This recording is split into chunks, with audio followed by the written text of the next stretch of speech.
Expisio. Sounding Alarm versus Fraud by Comelec on May 2025 midterm election.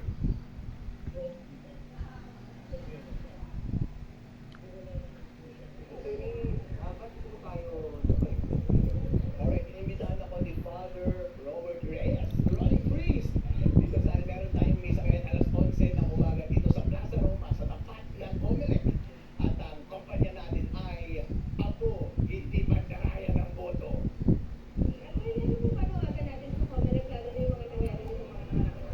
Comelec, simple lang ang panawagan ko sa iyo, Chairman George Garcia. Maglagay ka lang doon sa annex fee ng Panood mo na yung mga basketball pa. 110. Si Lebron. Ito kay ano lang yung kay. Magre-retire na kasi si Lebron eh, kaya Gano'n na. 40 na yun eh. 40 na, oo nga. Tanda na. Yung anak ay naglalaro na eh.